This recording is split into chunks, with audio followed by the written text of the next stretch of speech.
Hello, everyone, and welcome to the Anti-News Podcast. I'm your host, Katie Grasso, and thank you for tuning in. Today's date is February 8th, and as always, I've got 5 happy stories for you.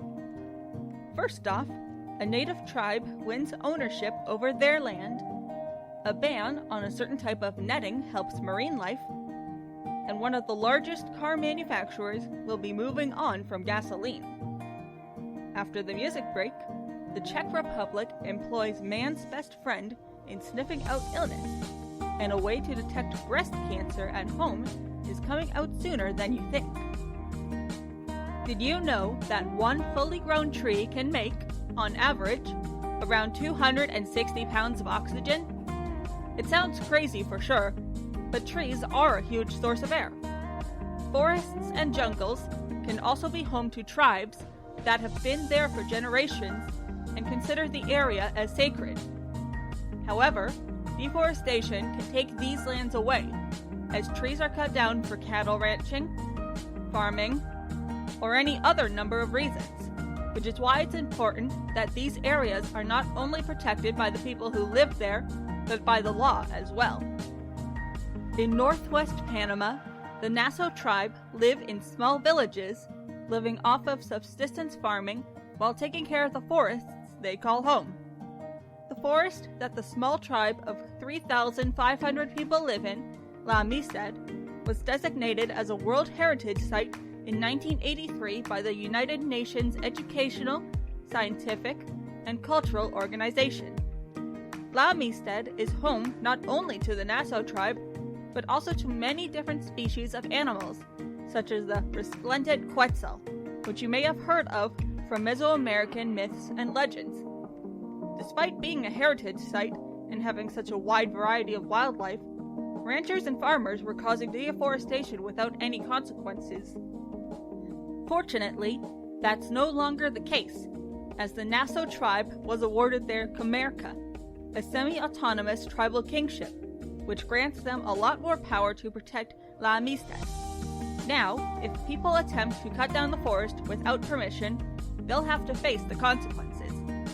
This should be a lesson to all of us that if we want to protect something, we need to be willing to fight for it as hard as we can, no matter how long it takes and how hard it might seem. When we think about whales, normally we imagine these giant beasts that could swallow us whole. But in reality, that's actually not always the case. The harbor porpoise is one of the smallest toothed whales on Earth, an adult getting to be 1.5 meters long and weighing in at around 116 pounds.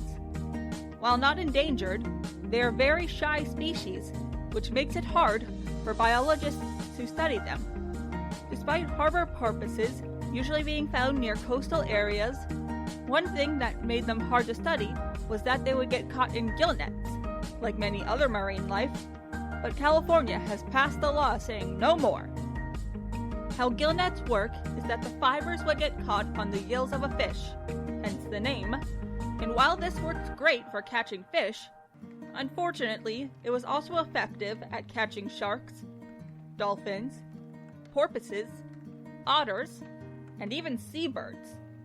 This more often than not meant the end for those poor critters, but between 1987 and 2002, countries along the California coast enacted bans against gillnets and the fishing practices related to them. Thanks to that, significantly fewer animals are getting caught in nets, and the harbor porpoise's population has boomed from 570 individuals in 1990 to over 4,000 by 2012 in Morro Bay alone. Likewise, the star of Jaws, the great white shark, has also benefited from bans on gillnets, with very few accidentally getting caught. As scary as they may be, great whites are an important part of the ecosystem, and to study them, well, they have to be there. Overall, aquatic life everywhere is singing so long, so long, so long, and thanks for no more nets. Things change with time. Practices that we once thought as perfectly harmless but revealed to actually be harmful, even if not to us directly.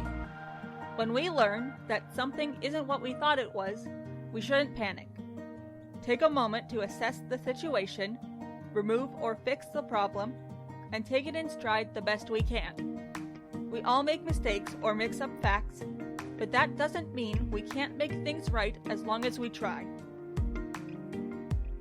Regular gas-powered cars let out exhaust fumes, which are not only bad for the environment, but also for people. It can cause eye and lung irritation, and it produces carbon monoxide, which is a scentless but very poisonous gas. High concentrations of carbon monoxide can kill in less than 2 hours, and it's one of the leading causes of poisoning deaths. With this in mind, the fewer sources of CO there are, the better, and so a push for producing affordable electric cars is one way to combat this risk. General Motors, one of the largest car manufacturing companies in America, has decided to take part in this movement towards a greener future for cars. General Motors has announced that it plans to phase out gas and diesel-powered vehicles from its lineup by 2035 and is working towards becoming carbon neutral by 2040. The company plans to invest $27 billion in electric and autonomous vehicles to this effect. Many both within the company and outside of it have been in support of this decision, especially with the USA's return to the Paris Agreement. While there's not a whole lot to talk about with this particular story, I did want to bring up that there's more than one way to be environmentally friendly when it comes to transportation. When you can, either walk, bike, jog, carpool, or take public transportation. The fewer vehicles that are on the road, the better it is for the health of the environment. And the healthier the environment, the better the future will be for all of us. For now, though, let's just enjoy the present and go to the music break.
Now is Alive by Ikson.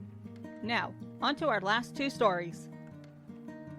When I started this podcast, one of my self-imposed rules was to avoid talking about the coronavirus as much as possible. It's all over the news already, and I wanted this to be a bit of an escape from that. However, finally, there's some good news around the issue, and not just the vaccines either. In the Czech Republic, man's best friend has joined the lineup of frontline workers. Brenda, Cap, and Lackey are 3 dogs being trained in the Czech Republic to sniff out the virus, and have a reported 95% success rate. How the trainers test the dogs is by putting out 6 containers that contain either a scent sample from a COVID patient, a negative test, or a fake sample. The dogs will then sniff each sample before sitting down next to one of the containers. How does this work? Well, when a virus infects someone, it changes their tissues, which in turn changes how a person smells. Humans can't detect this change, but dogs, who can smell 40 times better than us, can sniff out this new scent. In Finland, similar testing is being done by researchers at Helsinki Airport as a new testing method with a nearly 100% success rate. It's been over a year now since the pandemic started, but with the vaccine on its way to the public, and with measures like these, the end is closer than ever before. That being said, we all need to keep doing our part to keep each other safe. That means wearing your mask, washing your hands, and only going out when you absolutely have to. If we all work together, we can get through this. Cancer is one of the deadliest illnesses that a person can get, and unlike other illnesses, it's caused from within our own bodies. Cells are constantly multiplying, making perfect copies of themselves. However, when a cell makes a copying error, and that error continues to make copies of itself, that's how you get cancer. Early detection is crucial for getting treatment early enough to stop the disease from spreading to the rest of your body, known as metastasizing, and getting it into remission. There are a few things you can do to help avoid cancer, like not smoking and limiting sun exposure, but the only way to know for sure if you have it or not is to go to the doctor. At least, up until now. Spanish engineer Judith Guerrero-Benet has been working on a device that would let women test for breast cancer at home called the Blue Box. The Blue Box works similarly to a dog's nose, in that it can essentially smell out the chemical scent that cancer gives off. It was first discovered that dogs could detect cancer when, in 1989, a dog kept sniffing at a mole that was growing on its owner's leg, which turned out to be cancerous. This event proved that cancer causes metabolic changes, altering the body's taste, said Bennett. And so we mimicked the dog's sensory system into an AI-based software. Many women skip out on mammograms because of how painful they are. Mammograms are how doctors scan for early signs of breast cancer, so skipping them is obviously bad. With the Blue Box, all women have to do is put a urine sample inside it, and the results will be sent to their phone. As Bennett explained, every second that the urine is inside the Blue Box, it is sending a signal to the cloud, where our artificial intelligence algorithm is hosted. Then, the signal will go back to the phone so the user gets a result. In early trials, the Blue Box gave accurate results 95% of the time, which lets the user know if they need to look into further testing from the comfort of their own home. The more people who use this, the better the software gets at accurately detecting signs of breast cancer. With any luck, the Blue Box will start a new wave of technology that lets people check for illnesses in their own homes, without the hassle or pain that sometimes comes from a doctor's visit. Either way, it's still important to go and see your doctor when you think that there's something wrong. If it turns out to be nothing, then you can breathe a sigh of relief and go on about your day. And if it is something, then you can get treatment started right away. Your health is one of the most important things, and and we all need to do our best to preserve it. Here's today's advice. Doing laundry is a chore, especially when it comes to keeping colors separate. With brand new clothes, there's always the slight risk of colors bleeding into other colors, especially into the whites. We've all seen that joke of putting one red sock in with a bunch of white clothes and getting a whole bunch of pink clothes on the way out. Well, one way you can help save both time and money is to set up a way to keep clothes separate before you put them in the washing machine. I use some bins to keep the different colors apart, but whatever you have on hand works, and some colors you can put together, such as blue and purple. That's it for today, everyone. I hope you enjoyed it. Valentine's Day is coming up, and hopefully you have someone to spend it with. If not, make that day about you, and treat yourself like you would want someone else to treat you. If you would like to support this podcast, you can find it on YouTube, Spotify, Google and Apple Podcasts, iHeartRadio, and Spreaker. Links can be found in the description, and until next time, remember that there is still some good in the world, you just gotta look for it. Take care out there, everyone.